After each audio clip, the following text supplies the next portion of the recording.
అదేమిటమ్మా నువ్వు తోముతున్నావు? పని మనిషి రాలేదా?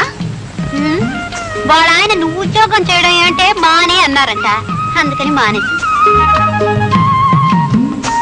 అలాగా, నేను తోముతా గానీ నువ్వు వెళ్ళి వంట పని చూసుకో.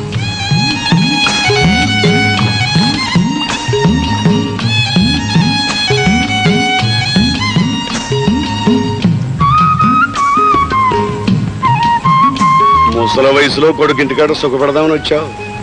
తోముతాం. అమ్మగారు, అమ్మగారు, అమ్మగారికి ఎన్నెట్టంటే పాలేస్తానా?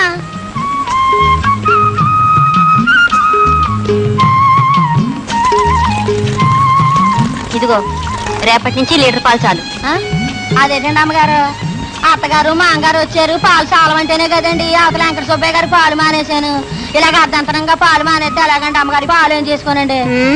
రేపటి నుంచి 1/2 లీటర్ నీళ్లు కలపడం మానే సరిపోతుంది. ఇంట్లో మనుషులు పెరుగుతున్న కొన్ని పాలు తగ్గిస్తున్నావేంటి?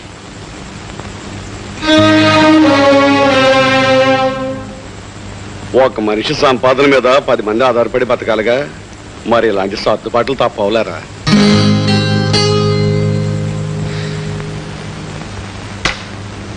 భారతి, నా పరిస్థితి ఎక్కడ?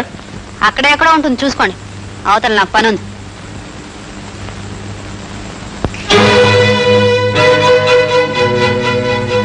ఏమిటి పొద్దున్నే చూస్తున్నాను, సత్యాగ్రహం చేస్తున్నావా లేకపోతే నేను ఉద్యోగం చేస్తానని సాధిస్తున్నావు? సాధిస్తున్నానా? ప్రతి చిన్న విషయానికి ఇలా పెడర్దాలు తీకండి. అసలు నన్ను అర్థం చేసుకోవడానికి ప్రయత్నించలేమిటి మీరు? నేను దుబారా ఖర్చులు చేస్తున్నానా? ఈ డబుల్ కార్డ్ కొన్నది మీరు, ఆ బీరో కొన్నది మీరు, ఆ సోఫాలు కొన్నది మీరు. ఇలా అవసరానికి మించిన వస్తువులు అప్పు చేసుకుని జీతం చాలకుండా చేసింది మీరు. దానికి తోడు ఇవాళ అత్తయ్య మావయ్య వచ్చారు, వాళ్ళని ఇబ్బంది పెడతావా? ఈ వయసులో వాళ్ళని సుఖ పెట్టడం కోసం నేను ఉద్యోగం చేస్తానన్నే కానీ నా సరదాల కోసం కాదు. సరే, ఇంటర్వ్యూకి వెళ్దాం, తయారు.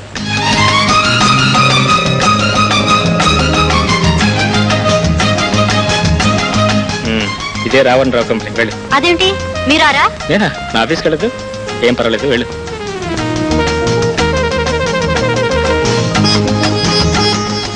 ఏమండి ఇంటర్వ్యూలో ఏం అడుగుతారండి? ఏం అడగరు, మీ ఆయన పేరేంటి అని అడుగుతారు. లేకపోతే ఏంటి, పెద్ద ఉద్యోగం చేస్తా అని ఝాన్సీ లక్ష్మి లాగా ఇంటి దగ్గర లెక్చర్లు ఇచ్చి ఇక్కడికి వచ్చి కంగారు పడతావేంటి? సర్లేండి, నేను అడుగుతాను. Okay, best of luck. Thank you. ఇంకా స్టేట్మెంట్ పూర్తి చేయలేదా? చేస్తాను. సంవత్సరాంతరగానే పూర్తి చేస్తావా? చేస్తానండి. ఏమిట్రా లేట్గా వచ్చావు? లేదురా, వాళ్ళ నా వైఫ్కి ఇంటర్వ్యూ ఉంది, కార్లో డ్రాప్ చేసేసరికి ఇంత లేట్ అయింది. అంటే నీ పెళ్ళాం చేత కూడా ఉద్యోగం చేస్తావు అనమాట. ఏ ఆఫీసు? అదే రావణరావు కంపెనీ లేదు, రావు కంపెనీ. దాని మేనేజర్ ప్రకాశం గారు కదరా? నీకు ఆయన తెలిసారా? బాబా ఫోన్ కొట్టరా. వాడు పెద్ద జాదుగడరా. ఫోన్ కొడితే ఉద్యోగం ఇవ్వడం, లంచం కొడితే ఇస్తాడు. ఏమాత్రం కొట్టాలి? ఓ 5,000 అడుగుతాడు. 5,000? My God. పోనీ ఇన్స్టాల్మెంట్లు ఇస్తాను, ఒప్పుకుంటాడేమో అడిగిరా. లంచం ఇన్స్టాల్మెంట్ ఏమిట్రా? సరే, ట్రై చేస్తాను.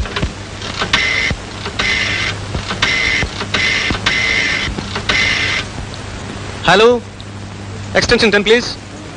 అరే ప్రకాశం, నేను రా కృష్ణని. ఇవాళ ఇంటర్వ్యూ ఉంది కదా, నా కొలీగ్ సురేష్ మిస్ ఇంటర్వ్యూకి వచ్చిందిరా. అబ్బా నీ మామూలేరా. పేరా? మీ భార్య భారతి. భారతట.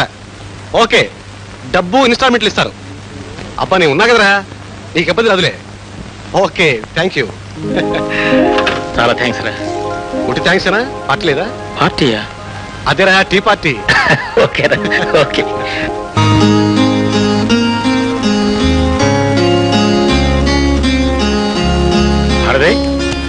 ఏంటండి మీరు ఇప్పుడు రావడం? మీకోసం ఎంతసేపటి నుంచి వెయిట్ చేస్తున్నాను తెలుసా? అవును, నీ ఇంటర్వ్యూ ఏమైంది?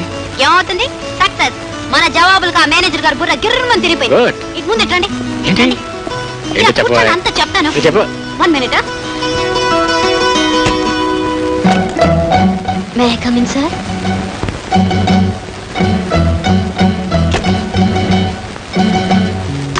గుడ్ మార్నింగ్ సార్ అన్నాను. ఆ మేనేజర్ గారికి లేదండి ఇంత పెద్ద మీసాలు ఉన్నాయి. నన్ను చూసి ప్లీజ్ టేక్ యువర్ సీట్ అన్నాడు. భయపడ్డా? నేనెందుకు భయపడతాను? థ్యాంక్ యూ అన్నాను. సజ్జాగా ఇలా కూర్చున్నాను. ఇంతకీ వాళ్ళు అడిగిన ప్రశ్న ఏమిటో తెలుసా అండి? గురజాడని గురించి మీకేమి తెలుసు అని అడిగారు. నువ్వేం చెప్పావు? గురజాడ అంటే మన బెజవాడ పక్కన ఉన్న పల్లెటూరు అన్న. ఇంకేమడిగారు? ఇందిరాగాంధీ అంటే ఎవరని అడిగారండి.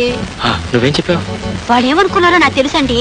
ఇందిరాగాంధీ అంటే గాంధీ గారి కూతురని జవాబు చెప్తాను అనుకున్నారు. కానీ నేను కరెక్ట్ గా చెప్పానండి. ఏం చెప్పావు? గాంధీ గారు మనవరాలని. కృష్ణ ఏమండి, ఈ ప్రశ్నలన్నీ నన్నే అడిగారు, నేనే సమాధానం చెప్పానని మీరు నమ్మేశారు కదా. మరి పాపం ఈ ప్రశ్నలన్నీ నా ముందు ఆవిడని అడిగారండి. ఈ సమాధానాలన్నీ ఆవిడ చెప్పినవే. వాళ్ళని రెండు ప్రశ్నలు అడిగారు. మీ ఆయన పేరేమిటి, ఆయన ఎక్కడ పనిచేస్తున్నారని. నేను టక్కుని జవాబు చెప్పేశాను. నీకు ఉద్యోగం ఇచ్చేసావు, రేపే జాయిన్ అయిపోమన్నారు. ఏమండి, ఇంటర్వ్యూ అంటే ఇంత ఈజీగా ఉంటుందా? 5,000 రూపాయల లంచం ఎంత పనైనా చేయిస్తుంది. ఏమిటండి, ఇవాళ నేను ఇంత హుషారుగా ఉంటా, మీరు ఇంత డల్గా ఉంటారు. వెళ్ళి అర్జెంట్ స్నానం చేసి రెడీ అవ్వండి. అర్జెంట్ గానా? అవును, ఇవాళ అన్ని అర్జెంటే. పదండి.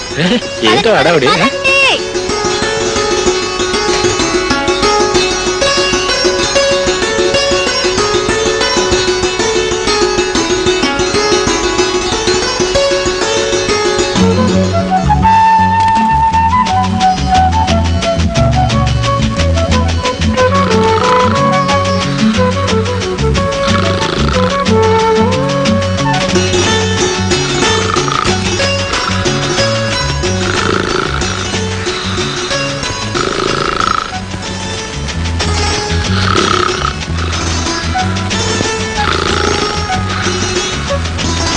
ఏమండి, ఏమండి,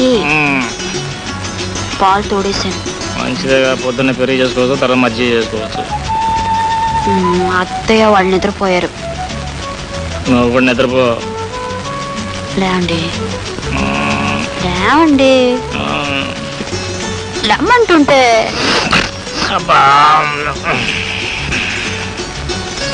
లేవండి, లేవండి, నిద్ర వస్తుంది భారతి. లేమంటుంటే. నిద్ర వస్తుందా?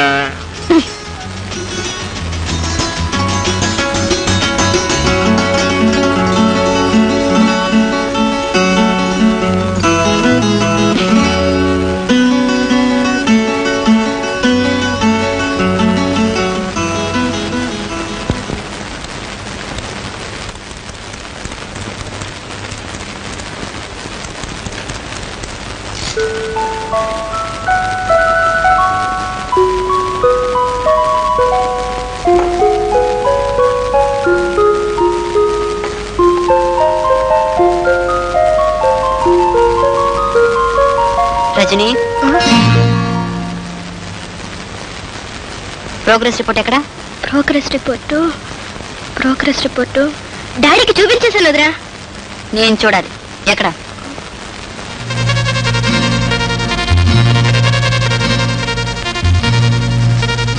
ఇంగ్లీష్లో 20, మ్యాథ్స్లో 16, తెలుగులో 24. ఇదేనా నీ చదువు? నేను బాగానే చదువుతున్నాను వదిరా. కానీ వాళ్ళే మార్క్స్ వేయటం లేదు అంటాం, అంతేగా? టెక్స్ట్ బుక్స్ చదువుకోకుండా ఇలాంటి డర్టీ నావల్స్ చదివితే మార్క్స్ ఎలా వస్తాయి? ఎక్కడిది నావల్? మా ఫ్రెండ్ ఇచ్చింది. ఏముంది నవల్లో? చెప్పు, ఏముంది నవల్లో? ఒక అమ్మాయికి దెయ్యం పడుతుంది. ఒకడొచ్చి నన్ను ప్రేమిస్తే ఆ దెయ్యాన్ని వదలగొడతానంటాడు. చూడు రజని, ఈ అర్థం లేని పుస్తకాలు నీ జీవితానికి ఏ అర్థాన్ని కల్పించలేవమ్మా. మీ అన్నయ్య గారు నీకు డొనేషన్ కట్టి నీకు సీట్ సంపాదించి నేను చదివిస్తున్నారు. నేను బాగా చదివించి గొప్పింటి సంబంధం చూడాలని కళ్ళకు కంటున్నారు. నువ్వు ఇలా చేయడం బాగుందా చెప్పు? ఆగు, ఏంటా నిర్లక్ష్యం? అటెక్కడికి వెళ్తున్నావు? మా డాడీ దగ్గరికి వెళ్తున్నా. డాడీ లేదు, జాడీ లేదు, ఇటు వచ్చి కూర్చో. పుస్తకం తీసుకో, కూర్చో. ఇదిగో, ఇక నుంచి రోజు స్కూల్ నుంచి రాగానే నువ్వు నా దగ్గరే కూర్చోవాలి, నా ముందే చదవాలి. అర్థమైందా? చదువుకో.